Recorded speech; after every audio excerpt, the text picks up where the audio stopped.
시편 46편 1절에서부터 11절의 말씀입니다. 우리가 지금 성경을 이렇게 가깝게 여기고 한 자리에 모여서 이와 같은 형식으로 예배를 드릴 수 있었던 이유, 그 시작점을 우리가 생각해 보면요, 종교개혁을 생각할 수 있습니다. 만약 종교개혁이 없었다면 아마도 지금 카톨릭처럼 천주교처럼 형식에 매여서 로마의 어떤 교황의 메시지를 주목하며 어쩌면 이 로마를 성지로 여겨서 예배하는 형식을 우리가 취하지 않을까 싶어요. 그 중세의 영향력에서 벗어나 종교개혁을 일으켰던 이유로 인해서 성경이 번역되어지고 성경이 우리의 손에 쥐어지면서 오늘날에 수많은 이 각지로 교회가 세워지는 은혜를 누리게 됩니다. 종교개혁하면 누가 생각납니까? 누가 떠올라요?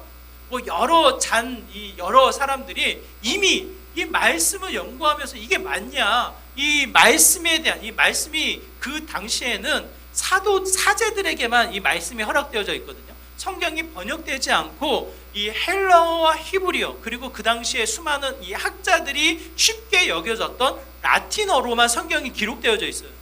그러니까 이 쉽게 성경을 보지 못했는데 사제들이, 신부들이 이 성경을 공부하고 연구하면서 질문이 생기는 거예요.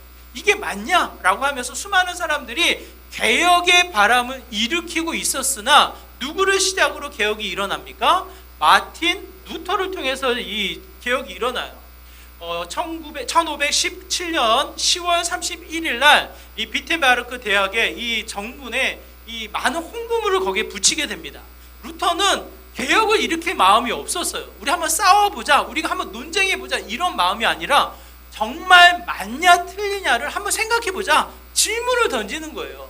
그게 95개, 95개 조항이 되어서 던졌더니만 그것이 곧 폭발을 이루어서 개혁을 이루게 됩니다. 이 수많은 사람들이 이 질문만 가지고 있다가 그 질문지가 이 병보에 붙어지니까 이 사람들이 가지고 있던 질문들이 터져버린 거예요.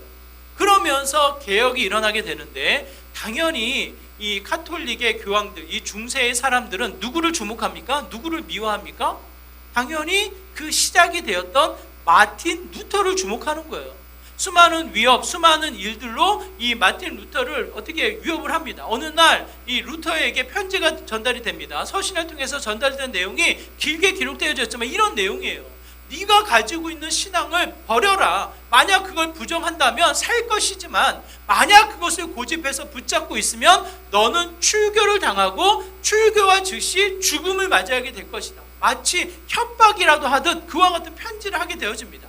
오늘날의 출교라고 하면 교회를 떠나는 거지만, 이 교회 싫으면 다른 교회로 가야지, 이렇게 생각할 수 있지만 그 당시에 카톨릭 안에서의 출교란 더 이상 다른 교회가 없는 거예요. 카톨릭 안에서 출교, 나가라고 이 출교를 당하면 이 단순하게 종교적인 활동에서 벗어나는 게 아니라 정치, 사회, 경제 모든 면에서 이 모든 조직, 모든 구성원에서 벗어나는 거, 버림을 받는 거예요. 그래서 길 가는 사람도 그냥 루터에 향해서 해주거리를 하다가 혹여나 죽게 만들면 아무런 법적인 책임을 받지 못하는, 사회적인 안전망이 전혀 없는 상태로 루터가 이 출교를 당하는 거예요. 출교를. 그게 뭡니까? 단순하게 협박으로 끝나는 것이 아니라 실제적으로 위협이 되는 상황에 놓이게 되어집니다. 루터가 종교개혁을 일으켜가지고 결단력이 있고 용기가 있고 뭔가 이 추진력이 있어서 이 개혁을 일으켰구나, 우리는 이렇게 생각할 수 있지만 이 마틴 루터를 연구하고 이 마틴 루터에 대한 자료를 찾아본 사람들은 그런 사람이 아니었다라는 거예요. 단순하게 질문을 던져서 이게 맞냐 안 맞냐를 한번 생각해 보자라고 질문을 던졌는데 그게 폭발이 일어난 거예요. 그러다 보니까 이 마틴 루터 이 서신을 받고 마음이 어떻겠습니까? 어땠을까? 마음이 굉장히 설레이고 용기가 넘쳐서 기대가 되고 하나님의 큰일을 이루었구나 뿌듯함이 넘쳤을까요? 그 마음은 두렵습니다. 이 많은 염려와 근심이 됩니다. 왜? 주어진 현실이 결코 눅눅하지 않기 때문에 정말 낙심과 좌절도 되고 또 한편 염려와 근심이 되면서 두려운 마음을 갖게 되어지는 거예요. 그럼에도 불구하고 마틴 루터가 포기하지 않고 또 한 번 무엇을 합니까? 정말 기도도 열심히 했지만 이 마틴 루터가 성경책을 피는 거예요. 성경책을 또 피고 또 피고 또 읽고 또 읽으면서 또 한 번 하나님에 대한 말씀, 하나님에 대한 믿음에 대한 확신을 갖게 되어지는데 그에게 가장 힘이 되어졌던 말씀이 오늘 우리가 살펴볼 시편 46편의 말씀이에요. 제가 이 이야기를 하려고 이렇게 길게 설명을 드렸습니다. 마틴 루터가 두렵습니다. 마틴 루터에게도 근심이 있고 좌절이 생깁니다. 뭔가 하나님의 선한 일을 하는 듯 싶으나 또 한 번 찾아오는 위협과 여러 가지 이 실제적인 어려운 상황에 직면되어져 있을 때 끊임없이 두려워하는 거예요. 그런 자가 또 한 번 성경책을 펴고 또 한 번 읽고 또 한 번 그 말씀을 마음에 새기며 한 걸음 한 걸음 나갔을 때 힘이 되는 거예요. 이 마틴 루터가 이렇게 고백을 합니다. 마틴 루터의 고백인데 우리 한번 같이 읽어볼까요? 함께 했습니다. 이 땅에 마귀들 끌어 우리를 삼키려 하나 겁내지 말고 섰거라. 진리로 이기로로다. 친척과 재물과 명예와 생명을 다 빼앗긴 태도 진리는 살아서 그 나라 영원하리라. 시편 46편의 말씀을 읽고 또 읽으면서 그가 기록했던 시입니다. 그 시가 찬양이 되어서 찬송가 585장에 기록되어져 있습니다. 내 성은 내 주는 강한 성이라고, 오직 그만이 나의 방패시라고 고백을 하며 또 한 번 어떻게 됩니까? 힘을 내어 달려나갔던 형태를 보게 되어집니다.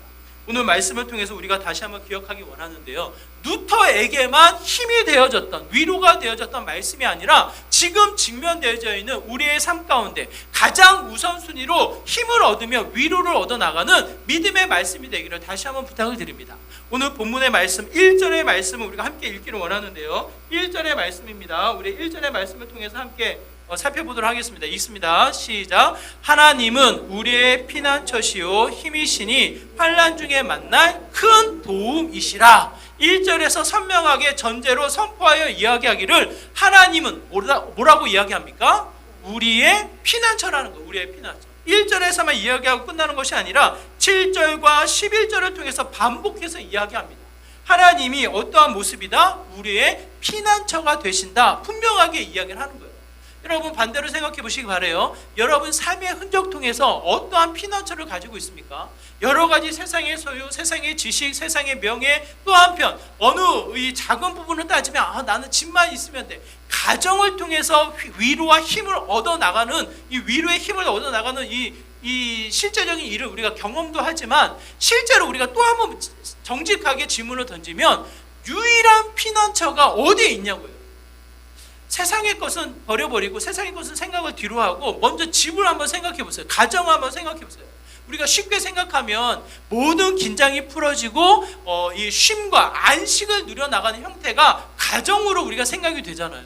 그러면 가정이 곧 나의 피난처다 이런 생각을 하게 되어지는데 여러분 한번 생각해 보십시오. 성경을 통해서 비춰지는 가정, 성경을 통해서 이루어지는 자녀들의 모습, 성경은 뭐라고 우리에게 이야기합니까?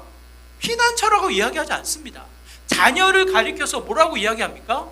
성경은 자녀를 가리켜서 분명히 말씀하십니다. 기업이라고 이야기해요. 기업. 우리는 자녀를 통해서 선물이다, 이 자녀를 통해서 축복이다 이렇게 이야기하지만 성경을 통해서 이야기하는 것은 자녀가 곧 우리가 세우고 지키고 더 번성시켜야 될 기업이라고 이야기를 해요. 가정을 통해서 우리가 엿볼 수 있는 것은 하나님이 그 가정을 통해서 그냥 쉼과 안식과 마음대로 그곳에서 평안을 누려라 이렇게 말씀하십니까? 그렇지 않아요. 가정이 곧 무엇이 됩니까? 가정이 곧 뭐가 돼요? 구약 창세기를 통해서 이스라엘 백성의 나라를 우리가 살펴보면 가정이 곧 나라가 됩니다. 나라가 곧 하나님 나라의 임재를 통한 교회가 되는 것을 보게 되어져요. 남편과 아내의 관계를 설명해서 이야기하기를 교회와 예수님의 관계를 통해서 설명을 해요. 이것은 무엇을 의미하냐면 가정, 하나님의 이 창조의 질서를 통해서 세워진 가정의 형태가 단순하게 우리가 생각했던 쉼이 있고 안식이 있고 긴장이 풀어져서 그냥 내 멋대로 제 멋대로 하는 곳이 가정이다 그런 개념으로 나타나 있지 않다라는 거예요. 가정을 통해서 우리가 또 한 번 기업을 세우듯이 더 나아가 나라를 세우듯이 어떻게 됩니까? 헌신과 수고와 애씀이 나타나는 현장으로 비춰지게 된다는 거예요. 오늘날 우리가 이제 산업혁명을 지나가다 보니까 산업혁명이 주는 영향이 뭡니까? 여러분? 산업혁명을 통해서 나타나는 영향이 하나가 뭐냐면 세분화시킨다라는 거예요. 내가 주어진 일만 한다라는 거예요. 회사에서 이 분업화 시켜가지고 각자에게 주어진 일을 조립해서 하나의 제품을 만들어서 경제적인 효과를 내듯이 마치 세분화되어서 나는 요 일만 하면 돼, 이런 착각을 일으켜요. 그래서 어떻게 됩니까? 자녀는 학교에서 공동체 생활을 배우면 학원에서 이 지식적인 이 학교에 갈 수 있는 배움을 배우고, 더 나아가 교회에서는 신앙생활을 뭔가 이 세분화되어져서 가정에서는 먹고 자는 일만 하고 나머지는 밖에서 하는 걸로 착각을 해요. 산업혁명 전에는 어떻게 됩니까? 산업혁명 전에서는 가르치는 것과 배우는 것과 나누는 것과 모든 것들이 어디에서 이루어집니까? 어디에서 이루어져요? 물론 그 당시에도 학교라는 시스템이 있었지만 가정이라는 이 시작점에서 모든 것이 시작이 되어져요. 배움과 나눔과 이 인격과 모든 이 삶의 현장이 산업혁명 이후에 세분화되어져 가지고 학교가 있고 학원이 있고 교회가 세워지면서 뭔가 이 역할이 나눠지는 듯 싶죠. 그게 잘못됐다라는 거예요. 그래서 2001년, 2년도에 교육이라는 개념을 다시 한번 생각했을 때 가정이 교육을 버리고서 온전한 가정의 교육을 책임지지 않고 이 교육이 이루어진다라는 자체가 문제로 인식이 되어져서 어떻게 됩니까? 가정에서부터 부모가 먼저 스승이 되어져야 된다라는 가치가 2001년도에 다시 한번 새롭게 등장하게 되어집니다. 그게 이제 교회에서의 필요성이에요. 애들을 아무리 주일학교에 보내도 신앙이 자라나지 않아. 왜? 집에서 엄마 아빠가 마음대로 하는 행동 때문에 아이들의 신앙에 걸림돌이 되는 거예요.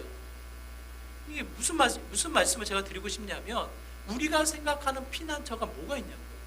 그래도 작게 생각하는 게 가정이다 생각해서 그냥 허리띠를 풀고 마음대로 행동하는 형태를 취하잖아요. 그 가정이 어떻습니까, 여러분? 내 멋대로, 내 생각대로, 내 습관대로 행동하다 보니까 아이들은 아이대로, 부모들은 부모대로, 이 부부는 부부 관계대로 무슨 일이 벌어져요? 갈등이 생기고 서운함이 생기고 서로 다툼이 생긴다라는 거예요. 서로 동역해서 각자의 역할이 조화를 이루어서 기업을 세우듯이, 하나님의 사명을 세우듯이 그런 형태로 가는 것이 아니라 잘못된 생각으로 마치 그 자리가 피난처인 것처럼, 마치 그 자리가 안식을 누리는 것처럼 그냥 허리띠를 풀어버리니까 어떻게 돼요? 긴장과 갈등에 이 끊임없이 나타나게 된다는 거예요. 저도 마찬가지예요. 저도 예전에, 지금은 좀 덜하지만 예전에는 집은 모든 긴장이 풀어지고 쉬어야 된다고 생각을 하고 그냥 한순간 풀어지는 이 삶이었거든요. 집사님이 물어보시더라고, 뭐 입고 있냐고.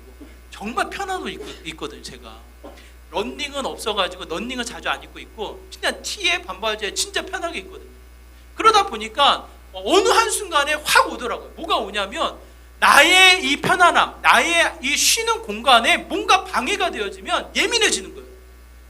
내가 가정은 내가 쉬는 공간인데 이 쉬는 것을 방해하면 내가 어디서 쉬나, 이 생각에 가정에서 나의 쉼을 침범하는 일이 생기면 예민해지는 일을 제가 겪게 되더라고요. 그러면서 갈등이 생기고 다툼이 되고 뭔가 나의 바운더리에서 뭔가 지키려고 하는 이 생각을 갖다 보니까 이 갈등의 요소가 사라지지 않더라고요. 근데 이 생각이 바뀌면서 이 성경을 통해서 또 한 번 내 자신을 돌아보니까 가정이 그런 곳이 아닙니다. 모든 것을 풀어놓고 제멋대로 행동하는 형태가 아니라 서로를 존중하며 서로에 대한 가치를 인정하고 또 한 번 기업을 세운다고 한번 생각해 보세요. 기업을 세운다면 어떻게 하겠습니까? 온갖 촉각을 세워서 가정을 지키기 위해, 가정을 세우기 위해 온갖 수고와 애씀을 아끼지 않지 않겠냐고요. 그 형태로 가정을 지키고 세워나가는 일들이 또 한편 우리에게 사명으로 주어진 거예요. 자녀를 양육하는 일이 우리에게 사명으로 주어진 거예요. 단순하게 쉼과 회복과 안식을 누리는 피난처가 아닌 거예요. 반대로 생각하면 진짜 우리에게 유일한 피난처, 새로운 힘을 얻고 또 한 번 일어나서 재충전받아서 일을 할 수 있는 이 에너지원이 되어지는 이 피난처는 어디에 있겠습니까, 여러분? 어디예요? 오늘 성경에서 우리에게 이야기하는 거예요. 오직 하나님이 우리의 피난처가 되신다고. 우리 지난주에도 우리 집사님 기도해 주셨지만 산청에 우리 청주는 청주 비가 그래도 피해 직전까지만 와서 피해가 많이 오진 않은 것 같아요. 산청에 비해서. 근데 어제 그저께 얘기를 들어보니까 이 비가 쏟아져 가지고 산청에 이 전화로 인터뷰하는 내용을 보니까 1층에 15분에서 10분 사이에 물이 들어닥쳐가지고 천장 50cm 남겨놓고 물이 찼다라는 거 아니에요. 그만큼 피할 길이 없어서 이 물이 넘쳐나는 일로 인해서 어떻게 됩니까? 여러 이 수재민이 나타나는 이 뉴스를 제가 보게 되어집니다. 오늘 본문은 어느 상황에서 피난처를 이야기하냐면 2절과 3절의 말씀을 보시기 바라요. 2절에서 3절의 말씀입니다. 같이 읽겠습니다. 시작. 그러므로 땅이 변하든지 산이 흔들려 바다 가운데 빠지든지 바닷물이 솟아나고 뛰놀든지 그것이 넘침으로 산이 흔들릴지라도 우리는 두려워하지 아니하리로다. 뭐라고 이야기합니까? 단순하게 공부 못해서, 공부 잘해야 돼서, 뭐 해야 될 일이 많아서 내가 지금 가지고 있는 여러 가지 문제에 대한 좌절과 낙심에 그 안에서의 피난처를 이야기하지 않습니다. 아무리 세상이 발전을 하고 아무리 눈부신 발전을 통해서 우리 삶이 많은 것을 누리며 혜택을 누리며 살아가고 있는 모습이라 할지라도 뭡니까? 세상이 감당하지 못하는 일이 벌어진다라는 거예요. 하늘에서의 물이 쏟아지는 것을 막지 못하고 산이 움직이는 것을 우리가 그 어떠한 발전이라도 그것을 막지 못하고 예측도 못하고 더 나아가 바닷물이 넘쳤을 때에는 그야말로 우리는 어떻게 합니까? 피할 길이 없다라는 거예요. 그러한 위험, 그와 같은 상황 속에 우리의 피난처는 누가 되신다고요? 하나님이 되신다라는 거예요. 그러므로 세상의 그 어떤 것과 비교할 수 없는 유일한 참된 평안과 안식이 주님 안에 있다라는 것을 선명하게 성경 우리에게 말씀하고 있습니다. 예수님도 우리에게 말씀하십니다. 요한복음 14장 27절이에요. 같이 읽겠습니다. 시작. 평안을 너에게 끼치노니 곧 나의 평안을 너에게 주노라. 내가 너에게 주는 것은 세상이 주는 것과 같지 아니하리라. 너희는 마음에 근심하지도 말고 두려워하지도 말라. 여러분 반대로 한번 생각해 보세요. 반대로 하나님이 아닌 유일한 예수 그리스도의 피난처가 아닌 다른 것에 가서 내가 평안과 안식을 누린다고 한번 생각해 보세요. 결국 그것이 뭐가 됩니까? 결국 뭐가 됩니까? 제가 아는 한 분 자수성가하셨어요. 주식에 뭐 아직 모르겠어요. 주식하지 마세요. 제 말 듣고 하시면 안 돼요. 이분이 이제 서울대 나왔고 뭔가 이게 세상을 보는 눈이 있었나 봐요. 이 1%, 이 우리나라 1%의 어떤 이 영향력을 발휘하는 사람으로 이 성공을 하셨어요.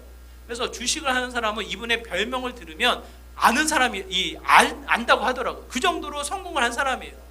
근데 제가 너무 자세히 얘기하면 안 되는데 그분을 만나고 그분과 함께 얽혀있는 이야기를 들으면 들을수록 제 마음이 무거워져요. 성경은 뭐라고 이야기합니까? 부자가 천국에 들어가는 것이 낙타가 바늘구멍 들어가는 것보다 어렵다고 하잖아요. 그만큼 이게 무슨 말인지 제가 알겠는 거예요. 자수성가했죠. 하나님을 예배하고 하나님을 믿고 하나님의 일을 많이 합니다. 헌금도 많이 합니다. 그럼에도 불구하고 그분과 교제하면 이 마음이 무거우면 무거워지는 게 그 자신이 누려졌던 이 모든 이 일들이 하나님의 은혜를 이야기하지만 자신의 성과, 자신의 지혜, 자신의 능력에 벗어나지 못해요. 그러면서 본인을 가리켜서 1%라고 얘기해요. 1%. 자신은 1%에 해당된다고. 이게 은혜로 이야기하는 게 아니라 상당히 교만으로 느껴지는 거예요.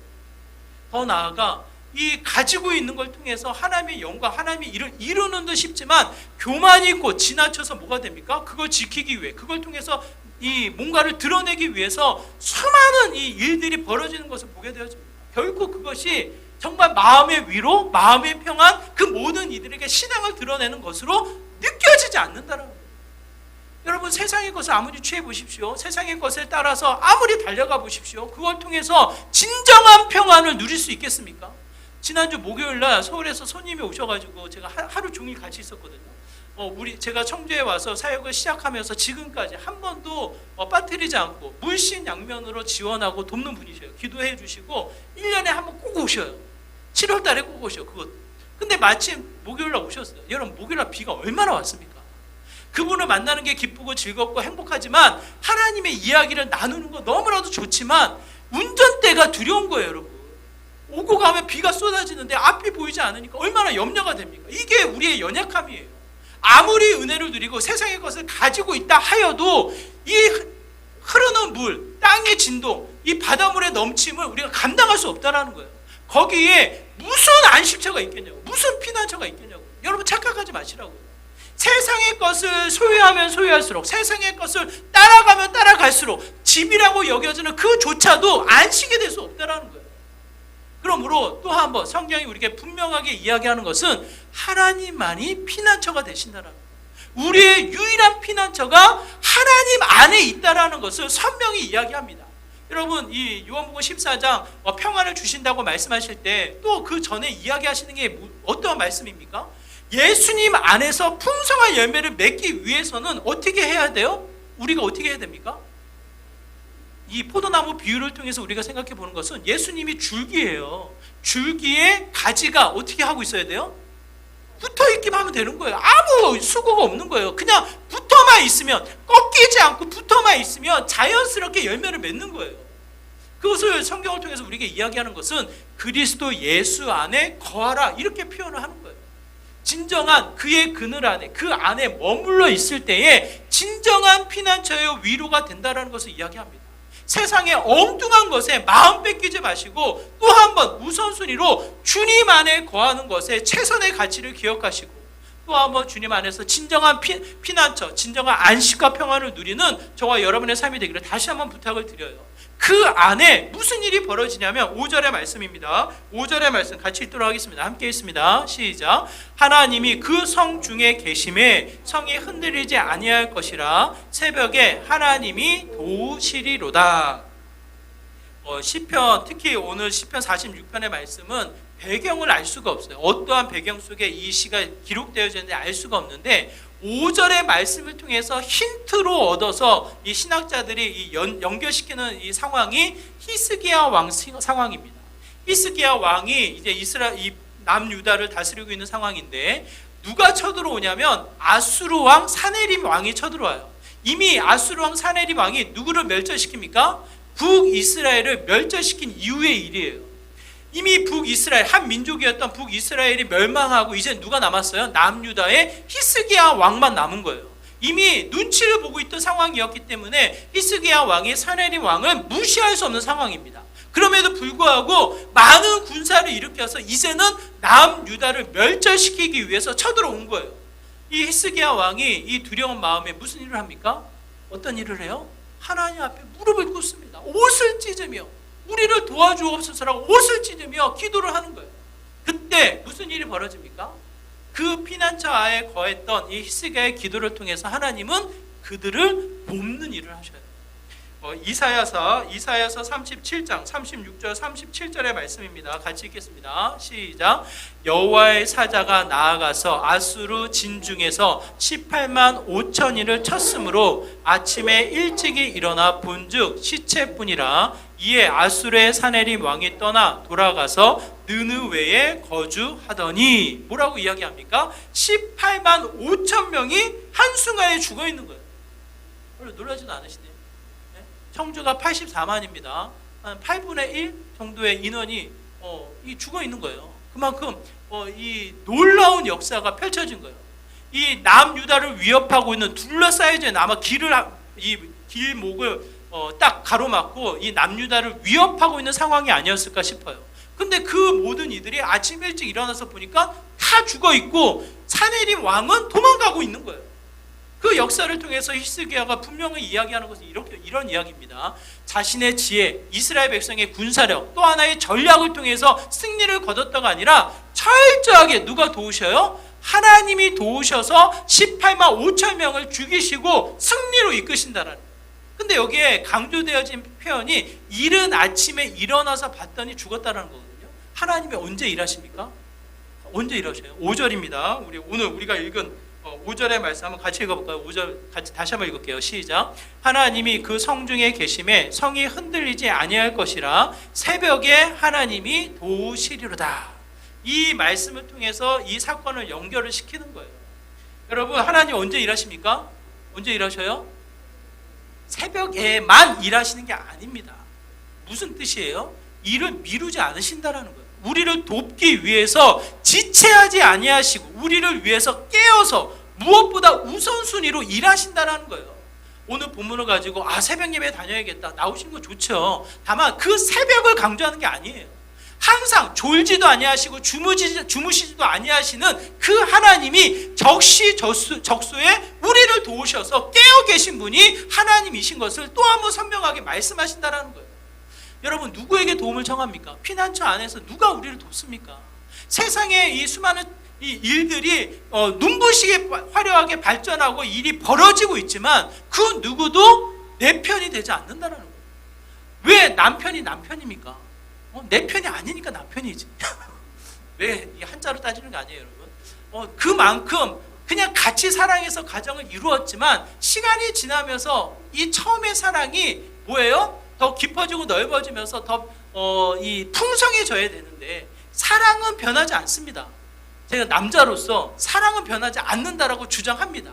다만 표현의 방식은 바뀌는 거예요. 책임감으로 바뀌는 거예요. 그러다 보니까 여자와 남자의 다름을 통해 사랑의 어떤 표현들이 다르게 표현되니까 뭐 바뀌었다 변했다 뭐 이런 표현이 있을 수 있는데 진짜 내용은 뭐냐면 서운함을 느끼게 된다는 거예요. 다름을 통해서 내 편이 돼서 그냥 같이 이야기 나누고 같은 시선으로 바라보면서 그냥 기쁨만 넘치면 좋겠는데 그렇지 않다라는 거예요.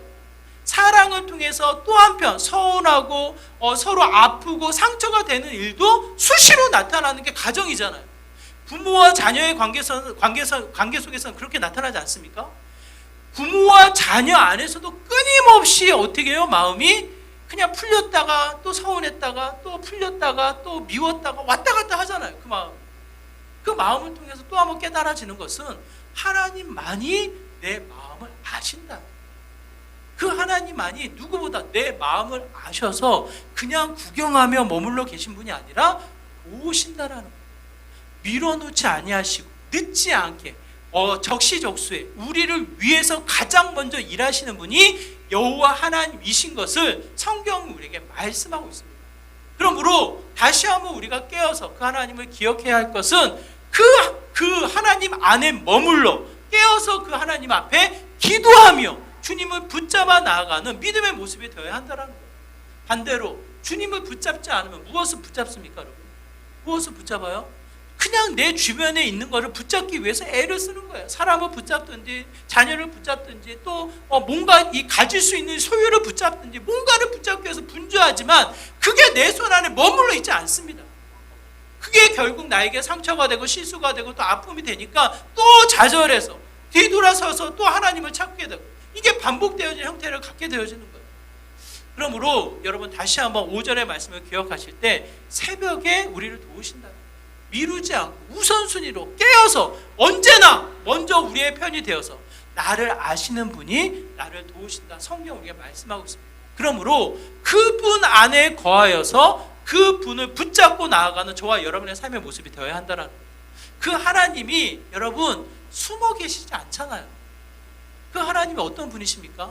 10절의 말씀 우리 한번 같이 읽어볼까요? 10절의 말씀입니다. 마지막 우리 함께 있습니다. 시작. 이르시기를 너희는 가만히 있어 내가 하나님 됨을 알지어다. 내가 문 나라 중에서 높임을 받으리라. 내가 세계 중에서 높임을 받으리라 하시도다. 하나님이 숨어 계신 분입니까? 하나님이 잠깐 나타났다가 사라지는 분입니까? 우리와 거리를 두시는 분입니까? 그렇지 않다는 거예요.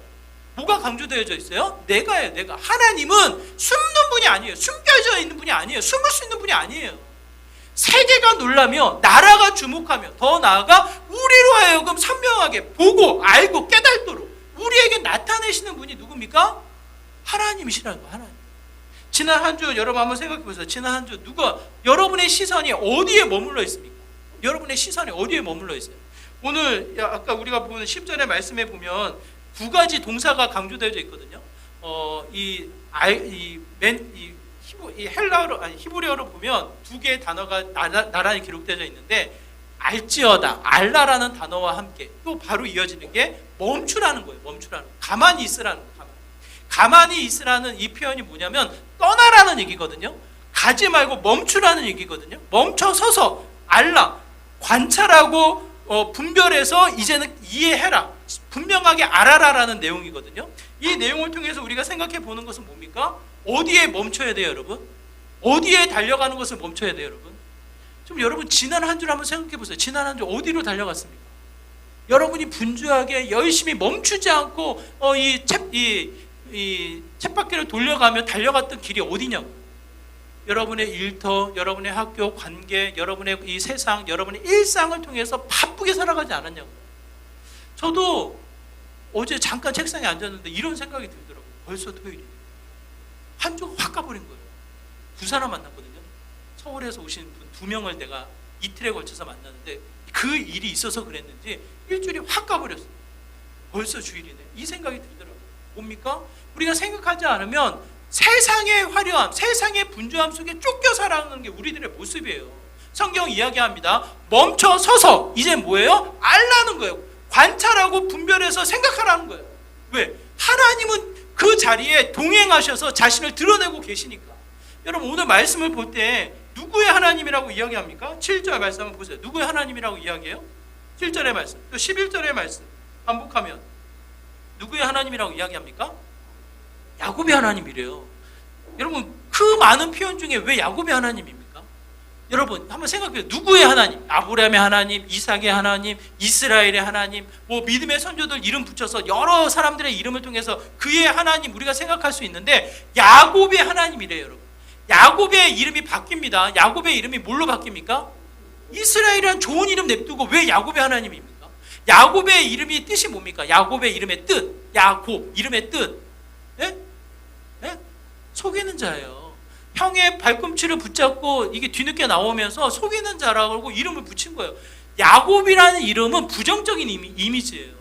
오히려 이 이스라엘 백성 혼낼 때는 야곱의 자녀들아 이렇게 이야기하고 하나님의 자녀로 구원을 이야기했을 때는 이스라엘의 자녀들아 이렇게 이야기를 해요. 야곱이라는 이름은 부정적인 이름이에요. 야곱의 삶을 한번 생각해 보시기 바라요. 형에게 거짓말하고 아버지에게 속임수로 축복권을 받아서 어떻게 됩니까? 광야로 도망 나옵니다. 광야로 도망 나와서 이제 삼촌을 찾아갔을 때는 이 삼촌에게 속임을 받아 어떻게 됩니까? 시간을 버리는 일을 하게 되어져요. 시간을 버리다가 다시 고향으로 돌아올 때에는 이 형에 대한 두려움을 가지고 고향에 정착은 하지만 정착하고 살아갈 때는 무슨 아픔이 찾아옵니까? 사랑하는 아들과 생이별을 하는 슬픔을 누리게 되어져요. 마지막 때는 고향을 떠나 이방 나라에서 죽음을 맞이하는 형태를 갖게 되어져요. 야곱을 보면 죄의 근성이 멈추지 않고 끊임없이 그 죄의 결과로 말미암아 실망과 좌절과 슬픔과 아픔을 겪는 게 야곱인 것만 같아요. 그런데 그런 현장에도 하나님이 어떻게 하십니까? 그런 현장에도 하나님이 어떻게 하셔요? 속임수와 거짓으로 광야로 도망갔을 때 하나님이 그냥 내버려 두십니까? 뭐라고 하셔요? 꿈의 환상을 통해서 내가 너와 함께 한다라는 그 환상을 보여주시잖아요. 그곳이 곧 베델이 되잖아요. 베델. 죄로 말미암아 도망갔던 그 자리가 베델, 하나님의 집이 되잖아요. 삼촌으로 시간의 흐름이 시간을 낭비하는 이 일이 계속 주어지다가 여러분 가면 나중에 창세기를 살펴보세요. 야곱이 먼저 하나님을 찾지 않습니다. 그냥 삼촌의 속임수에 시간 허생 세월을 그냥 보내고 있는데 누가 찾아옵니까? 누가 찾아와요? 창세기 30장 창세기 31장 3절의 말씀이에요. 같이 읽습니다. 창세기 31장 3절 같이 읽습니다. 시작. 여호와께서 야곱에게 이르시되 내가 너와 함께 있으리라 하신지라. 누가 찾아옵니까? 여호와 하나님이 찾아오신다. 죄로 말미암아 세상의 분주함 속에 그냥 달려가며 살아가고 있는 그 자리에 찾아오셔서 함께 하시는 그 하나님을 알게 하신단 말이에요. 그 야곱을 세우셔서 어떻게 됩니까? 민족의 하나님으로, 나라의 열방으로 그 하나님을 증명하신단 말이에요. 하나님이 그런 분이십니다. 여러분의 가정에, 여러분의 일상에, 여러분의 이 두려움 속에 그냥 멀리 계신 분이 아니라 찾아오셔서 말씀하신다는 거예요. 때로는 우리의 죄된 근성에도 불구하고 찾아오셔서 뭐라고 말씀하셔요? 내가 너와 함께 한다는 거예요. 함께. 그 하나님을 보라는 거예요. 보라는 거예요. 세상을 보고 세상의 화려함 속에 그냥 내 시선이 빼앗겨가지고 분주하게 쫓겨 살아가며 때로는 기뻤다가 때로는 실망했다, 때로는 즐거웠다가 때로는 또 내 안에 죄의 근성으로 말미암아 우울해졌다가 왔다 갔다 하지 말고 그 상황에 하나님을 보라는 거예요. 하나님. 그 하나님이 변하지 않으신다는 거예요. 항상 함께 하셔서 어떻게 합니까? 도우시며 그늘막이 되셔서 우리의 영혼을 회복시키는 일하심이 끊임없이 나타나고 있다는 거예요. 그러므로 우리에게 주어진 시간을 통해 누구를 압니까? 누구를 알아요?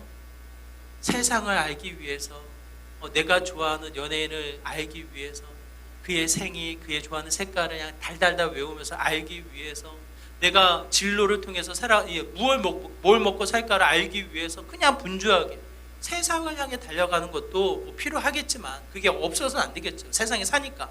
하지만 그 모든 것을 뒤로 하고 무엇보다 하나님을 아는 것에 힘써야 된다는 거예요. 그분이 보여주고 계시니까, 선명하게 알게 하시니까, 우리가 핑계할 수 없을 정도로 선명하게 나타내고 계시니까, 그분을 알면 알수록 무엇이 우리에게 찾아옵니까? 하나님에 대한 피난처, 그가 도우시며 이끄시는 은혜를 절실히 깨닫는 것을 우리에게 보게 하십니다. 여러분, 눈을 비벼서 세상을 살피세요. 내 일상과 가정을 다시 한번 돌아보세요. 하나님 없이는 이 자리에 아무도 있을 수 없습니다. 저 역시도 하나님이 일하심, 하나님의 도움 없이는 절대로 이 자리에 제가 나올 수 없습니다. 저희 집안은 철저하게 제사 지내는 집안이었고, 저희 할아버지가 서당 한문을 가르치는 분이셔가지고 유교 사상이 아주 짙게 깔려있는 집안이에요. 밥 먹다가 웃으면 큰일 나는 집안이에요. 저희 집안. 그런 집안이 완전히 바뀌어버렸어요. 하나님을 찬양하며 하나님을 이야기하는 이 분위기를 완전히 바뀌어버렸어요. 하나님의 일하심, 그의 은혜 없이는 아무도 이 자리에 설 수가 없습니다. 그러므로 남은 인생도 하나님이 함께 하십니다. 그분이 피난처가 되십니다. 그분이 우리를 도우십니다. 더 나아가 선명하게 그분을 드러내십니다.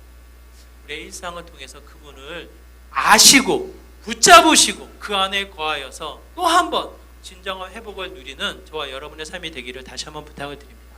우리의 삶, 우리의 피난처가 되시는 그 하나님 안에서 그분을 붙잡고 그분을 알아 또 한 번 진정한 회복으로 주님의 사명 이루어 나가는 믿음의 복된 삶 되시기를 주님의 이름으로 축원합니다. 이 시간 말씀을 기억하시면서 우리 함께 기도하기를 원해요. 우리의 피난처가 되시는 하나님, 그 안에 거하기 원합니다. 주님을 붙잡아 또 한 번 주님을 깊게 만나고 알아가는 삶이 되기를 원합니다. 우리의 가정이, 우리의 일상이, 우리에게 허락되어진 삶의 흔적들이 주님을 알게 하시고 주님 붙잡게 하시고 그 안에 거하여서 진정한 회복을 누리게 하여 주시옵소서라고 이와 같은 마음으로 함께 기도하며 나오도록 하겠습니다. 기도합니다. 하나님 아버지, 시간 간절한 마음으로 소망합니다. 진정한 회복이 주님 안에 있음을 고백합니다. 세상의 그 어떠한 것에 마음 뺏기지 않게 하여 주시고 주님 안에 거하게 하여 주시고 선명하게 우리를 통해서 도우시며 역사하시는 하나님을 깨닫게 하여 주시고 또 한 번 주님의 품 안에 거하는 믿음의 삶이 되기를 소망합니다. 우리의 피난처가 되시는 예수 그리스도만을 다시 한번 고백합니다. 주님 안에 거하게 하여 주시고 그 안에서 주님의 도우심을 받아